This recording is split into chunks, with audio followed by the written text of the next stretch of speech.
Hi everyone, Jai Hind. Hope you all are doing well. So बेटा, जैसा कि आप लोग को पता है कि मैंने एक PYQ सीरीज़ स्टार्ट करी है जिसमें मैं अभी सीडीएस के प्रीवियस ईयर क्वेश्चन पेपर्स का साइंस पार्ट डिस्कस कर रही हूँ। 2020 के दोनों पेपर डिस्कस हो चुके हैं, 2021 का फर्स्ट हो चुका है और आज हम लोग डिस्कस करने वाले हैं 2021 का सेकेंड पेपर यानी CDS का, और सिर्फ science part. Science part means physics, chemistry और बायो तीनों के क्वेश्चंस का डिस्कशन कर रहे हैं, ठीक है। और यहाँ पर मैं सिर्फ क्वेश्चन पेपर डिस्कस कर रही हूँ और क्योंकि आई थिंक अब सभी का सिलेबस कंप्लीट हो चुका होगा, एग्ज़ाम को इतना कम टाइम बचा है। लेकिन फिर भी अगर आप लोगों को लगता है कि हाँ हमें कोर्स ज्वाइन करना है तो बेटा एक तो प्लेलिस्ट पे मेरे सारे कोर्सेज़ की डिटेल है, आप जाकर चेक कर सकते हो। फिर भी मेरा एक अपना इंडिविजुअल कोर्स है जो एक 1 जनवरी से स्टार्ट हो रहा है, तो अगर आपको लगता है आपको ज्वाइन करना है तो आप लोग मैसेज कर सकते हैं, ठीक है। चलिए और लेट्स स्टार्ट। और मुझे ये भी बताइएगा कि आप लोग को ये हेल्पफुल भी है कि नहीं, ठीक है। चलो so let's start. Look at the first question first. हाँ, क्या कहता है ये फर्स्ट क्वेश्चन? ये कहता है कि where should an object be placed in a front of convex lens to get a real and enlarge image of the object. भाई सबसे पहले talking about the convex lens, ये रहा कॉन्वेक्स लेंस, ठीक है। कॉन्वेक्स लेंस में आप लोगों को पता ही है कि ये F1, ये C1, या फिर इसको हम ट्वाइस ऑफ फोकल लेंथ भी बोल देते हैं, ठीक है, क्योंकि ये इतनी फोकल लेंथ होती है, ये पोल होता है, ये ऑप्टिकल सेंटर्स होते हैं, ठीक है। This is F2 and this is C2। एक चीज़ हमेशा याद रखिएगा बेटा, फोकल और ये पोल है, हाँ, के पोल के बीच में यानी यहाँ वर्चुअल इमेज बनती है। वर्चुअल तो मीन्स यहाँ तो हो ही नहीं सकता। फोकस पर जो इमेज बनती है, अगर फोकस पर सॉरी ऑब्जेक्ट रखा हो तो इमेज इन्फिनेटिव पर जाकर बनती है। सबसे बड़ी इमेज यही होती है, राइट। अब फर्स्ट तो हम देख लें क्या ये ऑप्शन हमारा एट एफ है, तो हमने सबसे पहले फर्स्ट ऑप्शन से स्टार्ट करा। तो इसमें कहता है twice of the focal length, तो ट्वाइस फोकल लेंथ का मतलब यहाँ तो बेटा याद रखना, अगर सेंटर ऑफ कर्वेचर पर ऑब्जेक्ट हो तो इमेज सेंटर ऑफ कर्वेचर पर ही बनती है, बट ये जो इमेज बनती है ये सेम साइज की बनती है, सेम साइज की बनती है। तो यहाँ सेम साइज है और इसके इधर अगर हम जाएंगे तो ऑब्जेक्ट से स्मॉलर है और यहाँ जाएंगे तो लार्जर देन ऑब्जेक्ट है, और सबसे बड़ी होती है फिर ये यहाँ पर जब फोकल पर है। तो ट्वाइस पर तो सेम लेंथ की होती है, सेम साइज की होती है, इसने इनलार्ज वर्ड यूज करा इसलिए इसको एलिमिनेट कीजिए। इन्फिनेटिव पर हम इसलिए नहीं बोल रहे क्योंकि अगर इन्फिनेटिव पर ऑब्जेक्ट रखा हो तो इमेज जो है वो फोकस पर आकर बनती है और ये डॉट साइज इमेज होती है, एलिमिनेट कीजिए। अब हमारे पास ये दो चॉइसेस हैं, एक कहता है between the principal focus, this is called a principal focus, and the twice of focal length, यानी यहाँ रखी होनी चाहिए। एब्सोल्युटली राइट, क्योंकि इसी के बीच में इनलार्ज इमेज मिलेगी आपको। तो एक ये ऑप्शन को हम होल्ड कर सकते हैं, फिर भी हम नेक्स्ट ऑप्शन की तरफ जरूर जाएंगे, beyond twice the focal length. बेटा अगर इससे सेंटर ऑफ कर्वेचर से इधर ले जाएंगे तो आपको भी पता है कि ऑब्जेक्ट की जो इमेज बनेगी वो ऑब्जेक्ट से स्मॉलर बनेगी, और यहाँ पर इसने इनलार्ज वर्ड बोला है। एलिमिनेट करो और इसी को करेक्ट करें, ठीक है भाई। आगे बढ़ते हैं। Magnetic field lines inside the current carrying long solenoid are in the form of, बेटा सोलेनॉइड का क्वेश्चन आप लोग के एग्जाम में आता है ना, और इसमें मैग्नेटिक लाइन में ये थोड़ा सा इंपॉर्टेंट टॉपिक है। सोलेनॉइड होती क्या चीज़ है? एक मेटल की स्ट्रिप होती है जिसपे ऐसे वायर्स के लूप्स बने होते हैं, ठीक है। फिर इसमें करंट पास कराया जाता है यानी इलेक्ट्रोमैग्नेट बनती है। तो मैं यहाँ पर आपको बताती हूँ कि ये रही हमारी सोलेनॉइड, और इसमें जो मैग्नेटिक फील्ड बन रही है ना वो इस तरह से बनती है, देखो ये ऐसे करके, देखना है ऐसे करके, तो स्ट्रेट, ये डबल हो गई, ऐसे होती नहीं, ओवरलैप कभी नहीं होती ठीक। और ये यहाँ पर इन अ फॉर्म ऑफ लूप, ये ऐसे लूप की फॉर्म में होती है, ये लूप की फॉर्म में। तो अब देखिए ये कहाँ के बारे में बात कर रहा है, ये इनसाइड बात कर रहा है। इनसाइड में स्ट्रेट लाइन में है, ना तो एलिप्स है, ना पैराबोला है, ना हाइपरबोला है, यस स्ट्रेट लाइन है। We will go with this. याद रखना जितने नंबर ऑफ लूप्स बढ़ेंगे उतनी ही स्ट्रॉन्ग मैग्नेटिक लाइंस बनेगी, मैग्नेटिक फील्ड बनेगी, ठीक है। नेक्स्ट पर आ जाइए। अगर ray of light rare medium से डेंसर मीडियम में जा रही है तो बेटा it's quite easy. Rare denser तो मैं एक एग्जांपल से कंसीडर कर लेती हूँ भाई, ये रहा एयर, ये रहा एयर ये रही एयर और ये रहा वाटर। ये रे ऑफ लाइट आराम से आ रही थी बढ़िया सी स्पीड से, और वाटर में आते ही इसकी स्पीड हो गई कम। अगर इसकी स्पीड पे कोई फर्क ना पड़ता तो यार इसने तो ऐसे निकल जाना चाहिए था, बट ये तो फैक्ट हुआ कितना इफेक्ट हुआ, कितने एंगल पर हुआ, उसके लिए हमने ड्रॉ करा ये इमेजिनरी लाइन, जो मेरी टेढ़ी मेढ़ी जा चुकी है, बट ये हमेशा स्ट्रेट लाइन होती है क्योंकि नॉर्मल होता है 90 डिग्री पर। तो बेटा देखिए नॉर्मल की तरफ झुक गई, स्पीड कम हुई, इससे इससे क्या होता है, मतलब हमें कैसे दिखाई देगी चीज। तो हम अगर यहाँ से कोई ऑब्जेक्ट देख रहे हैं पानी के अंदर, तो वो क्योंकि लाइट की स्पीड कम हुई तो वो ऑब्जेक्ट हमें एक्चुअल साइज से लार्जर दिखाई देगा। जैसे पानी के अंदर कॉइन हमें एक्चुअल साइज से बड़ा दिखाई देता है, फिश अपने एक्चुअल साइज से बड़ी दिखाई देती है। तो स्लो डाउन तक तो ठीक था, स्पीड अप वाले को एलिमिनेट कर दीजिए। स्लो डाउन हो गए, bend away from the normal, we said no toward the normal होगा। ठीक है भाई, बढ़ लें आगे, चलो आगे बढ़ते हैं, नेक्स्ट क्वेश्चन पर आते हैं। नेक्स्ट क्या कहता है, okay, the effect of pressure of a human body on a sand, ये सैंड है, ठीक है, और ह्यूमन बॉडी का इफेक्ट। तो याद रखना, पहले तो आपको फॉर्मूला पता होना चाहिए प्रेशर का, this is force upon area, it is inverse proportional to area. मतलब आप एरिया को रिड्यूस करिए, प्रेशर बढ़ जाएगा। यही तो रीज़न होता है कि हमारा जो सपोज मेरे पास ये पेपर है, मुझे इस पेपर को यहाँ से यहाँ थ्रो करना है, मैं जनरली यही एग्जांपल देती हूँ तो अगर मैं इस पेपर को पूरे को उठाकर ऐसे थ्रो करूंगी तो यार कभी भी यहाँ नहीं जाएगा। रीज़न एरिया ज़्यादा है प्रेशर का, एटमॉस्फेरिक प्रेशर कहेगा रुक जा भाई, मैं तेरे को आगे नहीं जाने दूंगा। लेकिन अगर मैं इस पेपर को रोल करके बॉल बना दूं, या मैं वो बना दूं वो जो हम सब ने स्कूल लाइफ में बनाया हुआ है, हाँ जी प्लेन, हाँ ये बना दिया पेपर प्लेन, जो है पॉइंटेड सा। पॉइंटेड होने का मतलब एरिया कम हो गया, स्पेयर शेप होने का मतलब एरिया कम हो गया, एरिया कम हुआ तो प्रेशर इंक्रीज हो गया, इसलिए उसने एटमॉस्फेयर प्रेशर से लड़ते हुए जहां हमें पहुंचाना था वहां हमने उसे पहुंचा दिया। यानी प्रेशर एरिया के इनवर्स प्रोपोर्शनल है। बात समझ में आई? अब आगे देखो, फर्स्ट में क्या आता है, larger while standing then while leg, मतलब अभी आप ऐसे करके खड़े हो और अब आप यहां पर ऐसे करके लेट गए, तो सिंपल सी बात है यार, इसमें एरिया ज्यादा कॉन्टैक्ट हुआ, देखो है ना, इसलिए इसका प्रेशर कम है, इसमें एरिया ऑफ कांटेक्ट कम है, इसलिए इसका प्रेशर ज्यादा है। यही बात ये बोल रहा है, होल्ड करने लायक ऑप्शन है। लेकिन फिर भी हम आगे के ऑप्शंस को देखेंगे, मे बी कोई और ज्यादा अच्छा एक्सप्लेन कर रहा हो। ये इसका वाइस वर्सा है, स्मॉलर वाइल स्टैंडिंग देन, ये उल्टा बोल रहा है यार, काटो बिल्कुल काटो सेम सेम, इसलिए वो लोग सोच रहे होंगे ना जिनको फॉर्मूला नहीं पता, यार हमारा वेट तो सेम है, हम चाहे खड़े हो चाहे लेटे, वेट तो सेम है। तो ऐसा नहीं होता, depends on the contact area, आप कितना सरफेस, आपका बॉडी जो है वो जिस सरफेस पर आप खड़े हो उसे कितने कॉन्टैक्ट में है उसके ऊपर डिपेंड करता है। Larger wise standing during, oh my God, day time night time का कोई इफेक्ट नहीं है, काटो भाई डायरेक्ट ले जाइए इसको। नेक्स्ट पर आओ, नेक्स्ट पर आओ। ये क्वेश्चन मैंने क्लास में कराया हुआ भी है, जब भी मैं क्लास स्टार्ट करती हूँ फिजिक्स की तो यूनिट एंड डायमेंशन टॉपिक में डिस्टेंस और डिस्प्लेसमेंट को एक्सप्लेन करती हूँ, ये उसी में से है। तो ये ले लेते हैं एक सर्कल।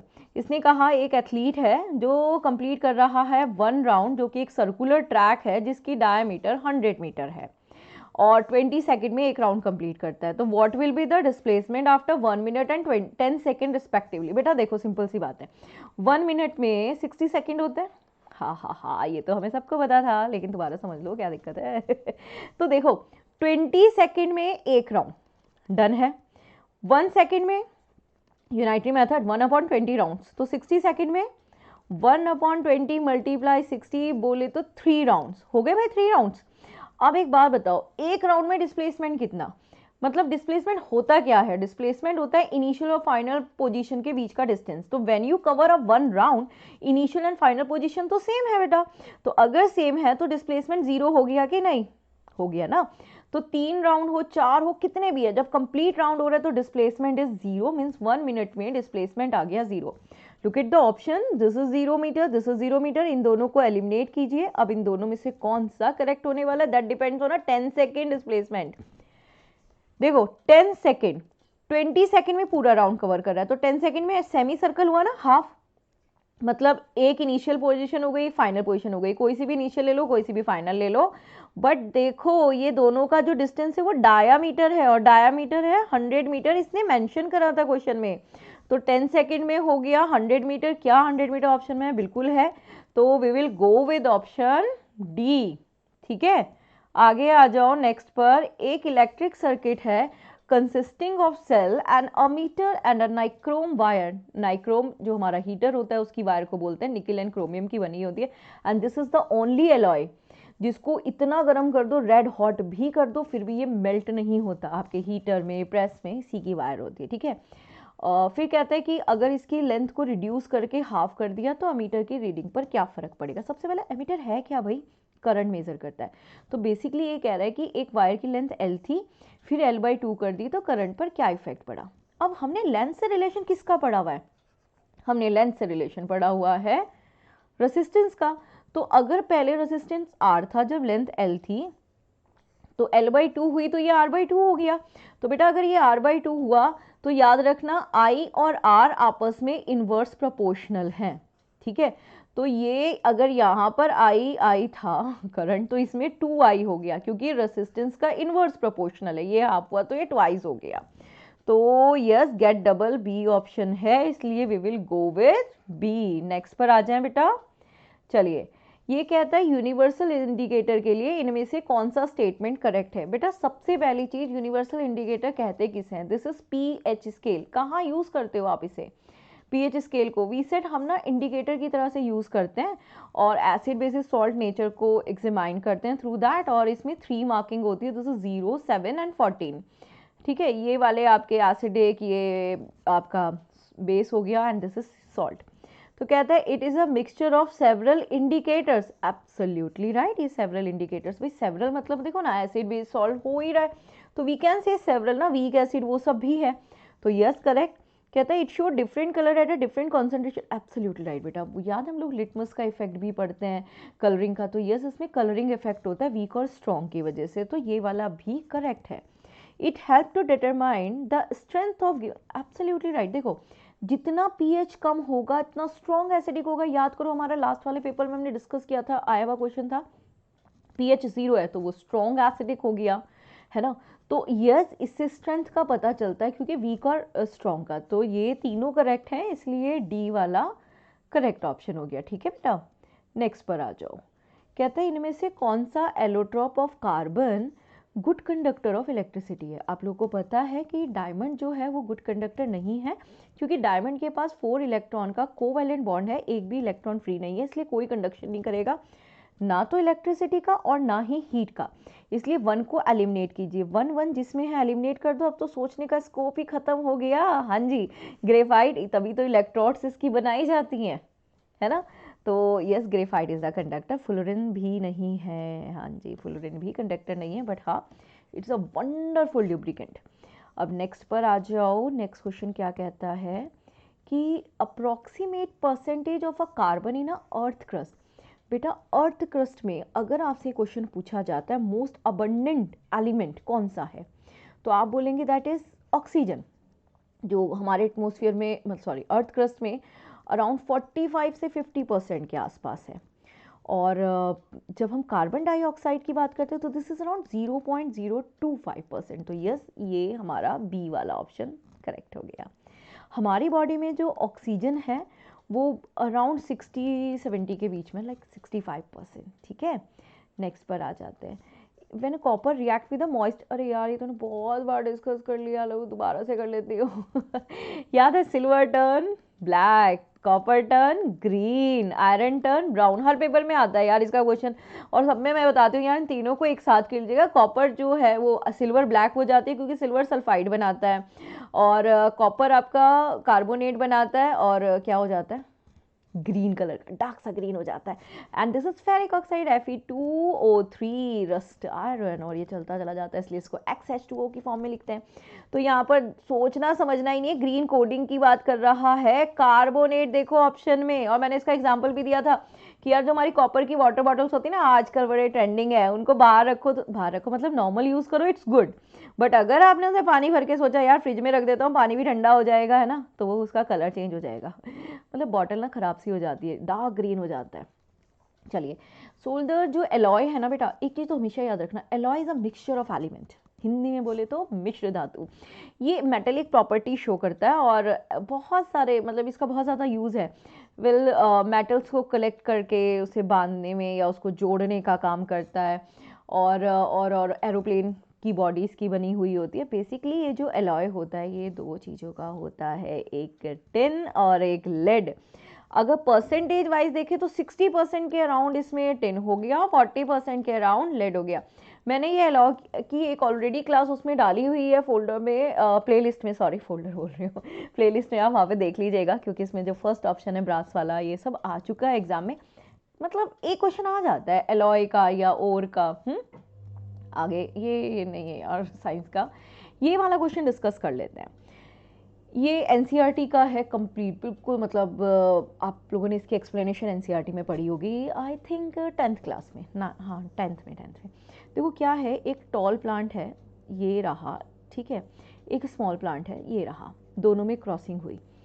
तो जब क्रॉसिंग हुई तो सबसे पहले फर्स्ट जनरेशन बनी, उसको हम F1 बोल देते हैं। अभी मैंने क्वेश्चन नहीं पढ़ा, अभी सिर्फ हम लोग पढ़ रहे हैं। तो जब इसमें क्रॉस हुआ तो ये सेल्फ क्रॉस हुआ है ना, तो इसे हम लोग सेल्फ क्रॉस नहीं बोलेंगे अभी, तो ये क्रॉसिंग वर्ड ही यूज़ कर लेते हैं। तो इसमें जो बना वो ये बन गया है ना। तो ये जो पहले वाला होता है ये डोमिनेटिंग वाला होता है, यानी कि फर्स्ट वाले ने इसको सेकंड वाले को डोमिनेट कर दिया। ओवरऑल जो हमारा प्लांट बना होगा वो टॉल प्लांट बना होगा, ठीक है। अब इसके बाद आता है सेकंड वाला, ठीक। और अच्छा एक चीज़ याद रखना, इसमें दोनों अलग अलग हैं, एक इसका एक इसका। तो जब दोनों सेम होते हैं, जिसको हम प्योर बोलते हैं, प्योर है ना, पॉलिनेशन या प्योर बोलते हैं, तो प्योर के लिए वर्ड यूज़ करते हैं होमोजाइगोस। अभी ये दोनों अलग अलग हैं, इसको बोलते हैं हेट्रोजाइगोस, मतलब हाइब्रिड। आजकल सुना होगा आप लोगों ने बहुत बार वर्ड हाइब्रिड। खैर F2 सेकेंड जनरेशन के बारे में बात करते हैं, तो सेकेंड जनरेशन इससे बनेगी, है ना। तो इससे ना 4 आउटकम्स आ सकते हैं, आपको 4 आउटकम्स आ सकते हैं। देखो कौन कौन से, या तो हो सकता है ये आ जाए, या हो सकता है ये आ जाए, या हो सकता है ये आ जाए, या हो सकता है ये आ जाए, यही होंगे ना 4। अब क्वेश्चन ये है कि इसमें से प्योर वाले कौन कौन से हैं। तो प्योर वो होते हैं जो दोनों सेम होते हैं बेटा, ये और ये ही दोनों प्योर हैं। हालांकि ये तीनों टॉल हैं, क्योंकि फर्स्ट वाला जो है वो कैपिटल टी है, वो टॉल वाला है ना, डोमिनेटिंग होता है फर्स्ट वाला, सेकंड को डोमिनेट कर देता है। अब इसने कहा प्योर वाले में tall plant to the short plant का रेशियो लेना है, वो भी सेकंड वाली जनरेशन में, है ना। तो ये भी और ये भी दोनों का एक एक बार ही आ रहा है, इसलिए इनका रेशियो हो गया 1:1 एंड दैट शुड बी ए, ठीक है। आगे आ जाओ, आगे नेक्स्ट पर आते हैं। What is the name of a process that converts sulfides ore into oxides by heating strongly in the presence of excess air? बेटा याद करो एक्सेस एयर में इनमें से कौन सी, ये मेटलर्जी में मैंने ऑलरेडी कराया हुआ है, ये क्लास में डिस्कस भी किया था। अगर एक्सेस एयर है तो रोस्टिंग है, लिमिटेड एयर होती तो कैल्सिनेशन होता, स्मेल्टिंग में तो बॉइलिंग पॉइंट से अबव में उसको हीट किया जाता है, इसलिए इसका जो करेक्ट आंसर है वो बी है। नेक्स्ट पर आओ, नेक्स्ट पर विच one of the following statement about variation is not true. बेटा वेरिएशन क्या होता है, जिसमें डीएनए में वेरिएशंस होता है उसे बोलते हैं ना। तो अगर ये फर्स्ट स्टेटमेंट को बोलें कि ये मिनिमम होता है असेक्सुअल में, बिल्कुल ठीक है, क्योंकि डीएनए फॉर्मेशन है तो सेक्सुअल्स में इसके होने के ज़्यादा चांसेस होते हैं, वेराइटीज ज़्यादा हो सकती हैं। तो यस इट इज़ करेक्ट, ये मिनिमम होता है असेक्सुअल रिप्रोडक्शन में। और all variations in a species have equal chance of survive, नहीं यार, equal chance of survive variation के ऊपर डिपेंड नहीं करता, डिपेंड्स ऑन द सराउंडिंग और बहुत सारे फैक्टर्स पर डिपेंड करता है। तो इसको होल्ड करके डालने लायक ऑप्शन है जब तक कि हम आगे के नहीं पढ़ लेते। Change in a genetic constitutions result in variation, absolutely variation genetic से ही होता है भाई। डीएनए क्या है, जेनेटिक इन्फॉर्मेशन को कैरी करता है, क्रोमोसोम्स कैरी करता है उसको, है ना। और variation can be selected by the environmental, देखो बिना इन्वायरमेंटल फैक्टर के तो कुछ होता ही नहीं। इसमें तो आप लोग खुद भी देखो, हमारी जो रूपरेखा, हमारा बॉडी स्ट्रक्चर, इवन प्लांट्स का स्ट्रक्चर पूरी तरह से किस पे डिपेंड करता है, आपके इन्वायरमेंट के ऊपर डिपेंड करता है। तो ये यस एब्सोल्युटली राइट। तो नॉट ट्रू वाला मेरे अकॉर्डिंग इसमें बी है, ठीक है।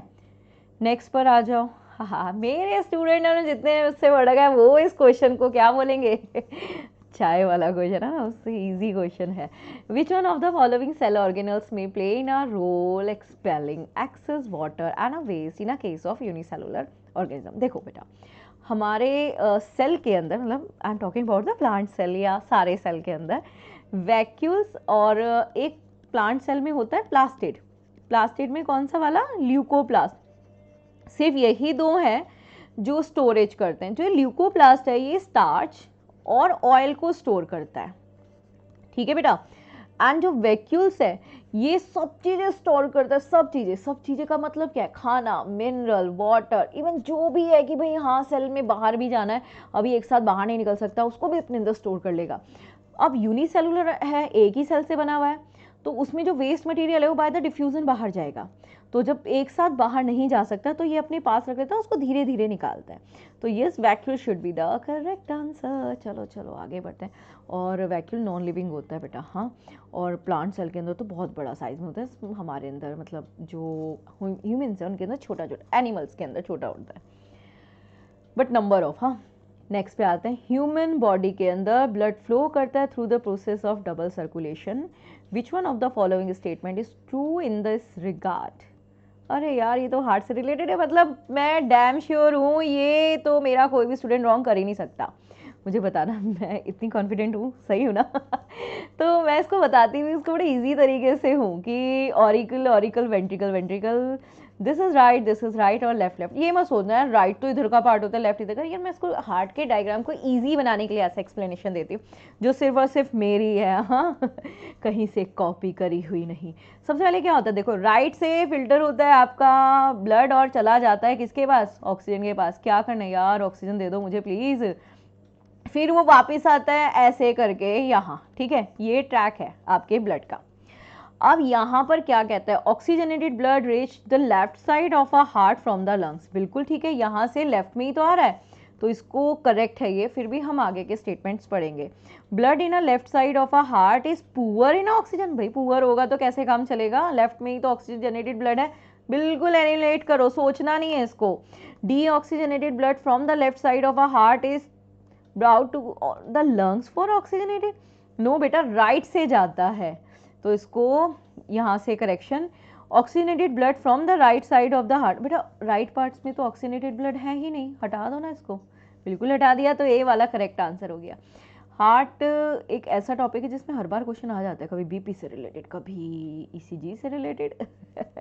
नेक्स्ट पर आता है, in which of the following group of organisms in a food material broken down outside the body and absorb. भाई सिंपल सी बात है, ये वो ऑर्गेनिजम्स हैं जो अपने अंदर खाना नहीं बनाते। ऑफ कोर्स प्लांट्स के बारे में बात कर रहा हूँ, हम एनिमल्स तो बाहर से पका, मतलब हम लोग क्या है, हम लोग हेट्रोट्रॉफिक हैं। तो ये टॉकिंग अबाउट द प्लांट्स पहली चीज तो डन हो गई। सेकंड, ये बाहर से ही खाना बनावा ले रहे हैं, तो ऐसे प्लांट्स को हम बोलते हैं सेप्रोफाइट्स। तो ये किसके बारे में बात कर रहे हैं, सेप्रोफाइट्स। सेप्रोफाइट्स कौन होते हैं बेटा, वो जो डेड पर ग्रोथ करते हैं, है ना। तो इसका एग्जाम्पल फंजाई है, फंगी बोलते हैं, और यीस्ट भी इसी का एग्जाम्पल है, मशरूम भी इसी का एग्जाम्पल है, और ये हमें दिख रहा है फर्स्ट ऑप्शन में, इसलिए बिना सोचे समझे ले लो। यहाँ पे ग्रीन प्लांट दे दिया यार, हो ही नहीं सकता ना, ग्रीन प्लांट तो क्या करेगा, फोटोसिंथेसिस करेगा। ओके चलो आगे बात करते हैं, आगे बात करते हैं। और डी वाले ऑप्शन में तो उसने पूरा एनिमल्स ही दे दिया था यहाँ। अच्छा तुम्हें देखकर डर मत जाना, यहाँ न्यूमेरिकल दे दिया, न्यूमेरिकल नहीं है, ये फॉर्मूला बेस्ड क्वेश्चन है। देखो इन्फॉर्मेशन कलेक्ट करो।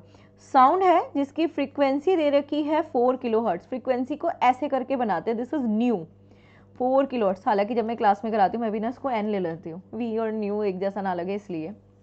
वेवलेंथ है लैम्डा, दिस इज 30 सेंटीमीटर। और फिर आपको टाइम दिया हुआ है हाउ लॉन्ग, यानी आपको सॉरी डिस्टेंस दे रखा है, टाइम निकालना है, तो आपको टाइम निकालना है। और आपको डिस्टेंस दे रखा है विच इज़ 2.4 किलोमीटर। सबसे पहले यूनिट्स में देखिए, आंसर देना है सेकंड में। हर्ट्स ऑलरेडी सेकंड में होता है क्योंकि सेकंड इनवर्स को हर्ट्स कहते हैं। तो ये किलो है तो इसको मल्टीप्लाई 1000 कर दो, अब ये हर्ट्स में हो गया, ठीक है। ये सेंटीमीटर में इसको उठाइए और मीटर में कर दीजिए। अब इसको मीटर में करा, ये भी तो मीटर बनता है ना भाई, बिल्कुल बनता है। इसको मल्टीप्लाई कीजिए और 1000 कर दीजिए, अब ये मीटर में हो गया।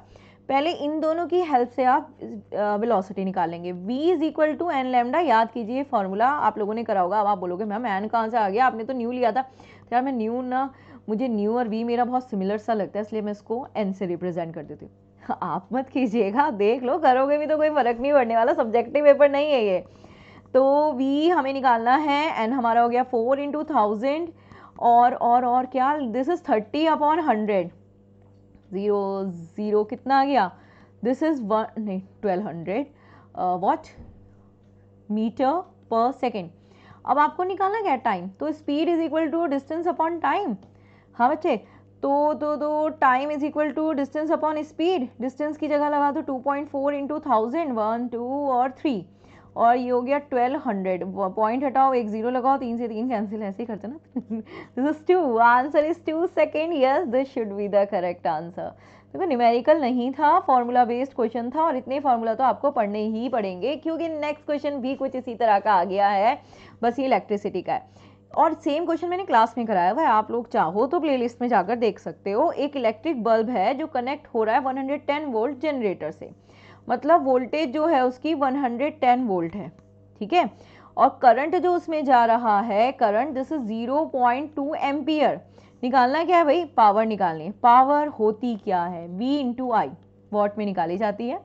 और कितनी पावर हम यूटिलाइज कर रहे हैं, वेस्ट कर रहे हैं जो भी कर रहे हैं, कंज्यूम कर रहे हैं, वो हमारा पावर कंजप्शन है, जिसको हम यूनिट में लेते हैं ना। जैसे आप लोग के इलेक्ट्रिसिटी बिल आते हैं, इतना यूनिट, इतना यूनिट, इतना यूनिट, तो ले लो यार, दिस इज 110 इंटू 0.2, कितना आ गया, ये आ गया आपका 22 यूनिट। क्या आएगी, वॉट आएगी। ये है क्या ऑप्शन में, बिल्कुल है, सी वाला ऑप्शन वेट कर रहा था। नेक्स्ट पे आ जाओ, 21 वाले पे जल्दी करो यार। 21 क्या कहता है, reflection of a light when it's as it enter from one transparent medium to another it is due to. बेटा सिंपल सी बात है, तो किसके बारे में बात कर रहा है, लाइट।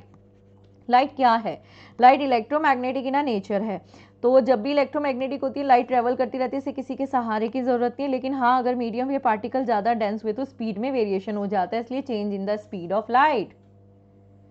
नेक्स्ट पे आ जाओ, और आसान दे दिया इसने तो, क्या दिया है देख लेते हैं क्या कहता है। अ बस starting from a bus stand and moving with uniform acceleration attends a speed of 20 kilometre per hour in a 10 minute, what is the acceleration. मतलब स्पीड आपको दे दी 22 किलोमीटर पर आवर।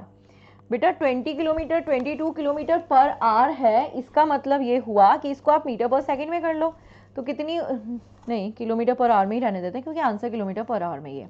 हाँ, टाइम आपको दिया हुआ है 10 मिनट, तो इसको उठा के आपको करना पड़ेगा यार, आवर में है ना, ये कर लिया आपने। क्या निकालना, एक्सेलरेशन। एक्सेलरेशन होता क्या है, चेंज इन अ वेलोसिटी, है ना। तो इधर लगाइए 22, इधर लगाइए 10, और ऊपर से ले जाओ 60 को कैंसिल करो। दिस इज, मैं रॉन्ग तो नहीं कर रही ना कुछ, नहीं नहीं सब सही है ये, हाँ 22, OMG कितनी बड़ी मिस्टेक थी। दिस इज 120, और 120 हमारा वेट कर रहा था यहाँ बी वाले ऑप्शन में। नेक्स्ट पे आ जाओ, ये तो करा दिया भाई, ये बढ़िया क्वेश्चन। इनमें से कौन सा स्टेटमेंट करेक्ट है, एल्केली के लिए। अरे एल्केली क्या होते हैं, जो पानी में घुल जाए उस बेस को हम एल्केली कहते हैं। क्या हर बेस एल्केली है, बिल्कुल भी नहीं, सिर्फ वाटर सॉल्युबल बेस ही एल्केली है। एल्केली डिजॉल्व इन वाटर, हाँ भाई प्रॉपर्टी है इसकी। एल्केली आर, देखो फर्स्ट वाले को एलिमिनेट किया तो पहले ही गए, देखो दो, अब दो बचे हैं हमारे पास। सेकंड वाला करेक्ट है तो सेकंड वाला एक ही में, इसलिए बिना सोचे इसमें। और soapy in a touch, bitter in a taste, यार ये तो सारी प्रॉपर्टीज होती है बेस की, इसलिए करेक्ट है। नेक्स्ट पर आ जाओ, विच one of the following material is present in a tube, drawing tube, that is used in a preparation of HCl gas. Okay बताती हूँ आपको बेटा, ये ना कार्बन डाइऑक्साइड को बनाने का इंडस्ट्रियल मेथड है। कैल्शियम कार्बोनेट, मार्बल्स और चौक या लाइमस्टोन, किस भी बोल सकते हैं, और इसको HCl के साथ रिएक्ट करते हैं तो कैल्शियम क्लोराइड बनता है, और साथ में पानी बनता है, बहुत कम फॉर्म में, ड्रॉपलेट फॉर्म में, ह्यूमिडिटी वाली स्टेज करता है बस, और साथ में कार्बन डाइऑक्साइड ले लो भाई, कार्बन डाइऑक्साइड। अब ये दोनों बच गए, इनको फिर एक ट्यूब में रखा जाता है, इस ट्यूब का नाम है, this is guard tube.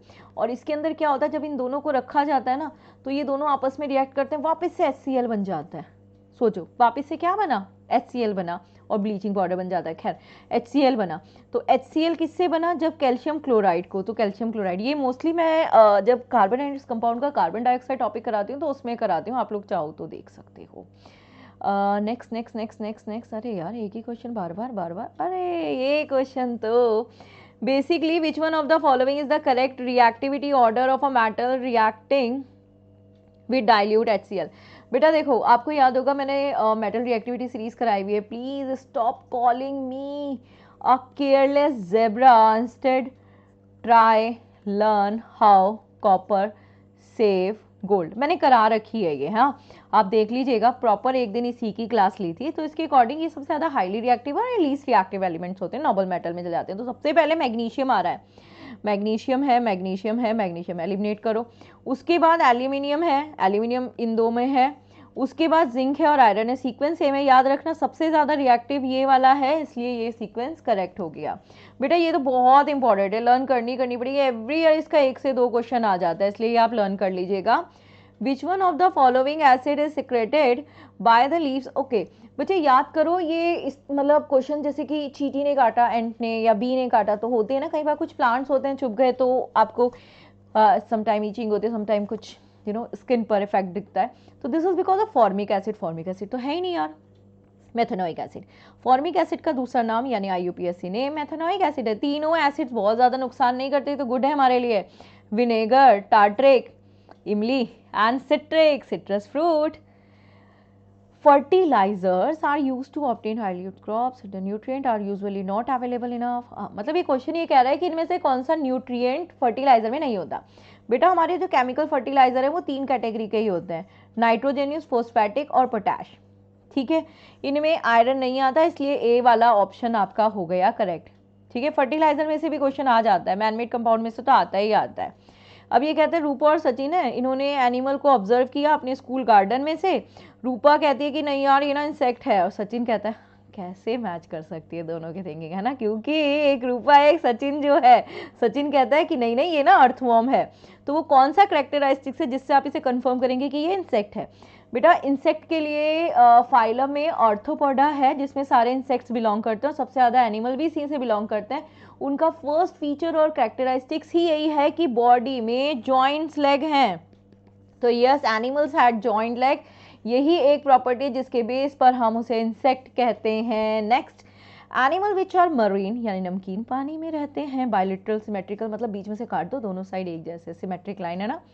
Columns और नोटोकॉड। बेटा नोटोकॉड वाले जितने भी एनिमल्स हैं जिनके, नोटोकॉड का मतलब है बैकबोन, वर्टिबल कॉलम फिर उसको सेगमेंटेड हुई भी है वो, तो कहते हैं नोटोकॉड जिसमें भी हो उस फाइलम को हम बोलते हैं कॉर्डेटा। हम किससे बिलोंग करते हैं? कॉर्डेटा से। कॉर्डेटा के फिर 5 क्लासिफिकेशन होते हैं, सब ग्रुप्स होते हैं, एव्स, पीसीज, एम्फीबियंस, रेप्टिलियंस और एव्स और मैमलियंस। तो हमारे अंदर तो वर्टिबल कॉलम है, इसने कहा ऐसा देखो जिसमें वर्टिबल कॉलम ना हो। वर्टिब्रा में तो होगा ही होगा, कॉर्डेटा में दोनों आते हैं, है ना, नोटोकॉड वाले देखो वर्टिब्रल वाले भी आ रहे हैं, तो we will go with this is protochordata. ठीक है, नेक्स्ट पे आ जाओ। What is the location of intercalary. अरे यार ये क्वेश्चन याद है मैं क्लास में कैसे कराती हूँ, मैं बताती हूँ। आप पार्क में बैठे हुए हो, है ना, कभी कभी ऐसे सिचुएशन हो आपकी या किसी को देखा हो और आप धीरे से बैठे बैठे उन्हें साथ घास निकाल रहे हो, ऐसे कभी कभी होता है ना, बैठे रहते हैं तो घास निकालते रहते हैं, देखा 2 दिन बाद जाके दोबारा से नई घास आ गई, या चलते चलते एक पेड़ की लीफ तोड़ दी और 2 दिन बाद देखा फिर दोबारा न्यू लीफ आ गई। यानी कोई तो एक है टिश्यू जो रैपिड ग्रोथ के लिए रिस्पॉन्सिबल है और वो है आपका इंटर कैलोरी। तो कहाँ प्रेजेंट होगा? जहाँ से न्यू लीव्स आ सकती है, नॉट से आती है हमेशा। तो yes, this is present on a base of leaves, और ये मैं प्रॉपर इसी स्टेटमेंट के साथ क्लास में बता दी। और इसी के साथ हमारा क्वेश्चन पेपर कंप्लीट हो गया। मुझे बताना जरूर कि ये क्लासेस आप लोगों के लिए हेल्पफुल है या नहीं, और फिर अगर आपको ऐसा लगता है मैम ये टॉपिक ना हमें समझ भी नहीं आया, आप प्लीज़ इस टॉपिक को दोबारा करा दो, प्लीज़ भी नहीं बोलोगे तब भी चलेगा, तो डोंट वरी, मैं इस टॉपिक को दोबारा बता दूंगी। ठीक है, और नेक्स्ट पेपर डिस्कस करेंगे, दिस इज 2022 का फर्स्ट पेपर। कब करेंगे? कल परसों में कर ही लेंगे। पहले सीडीएस का करें, सीडीएस का कंप्लीट होते ही एनडीए का भी करेंगे और सीएपीएफ का भी करेंगे। Okay, bye bye, take care, Jai Hind everyone.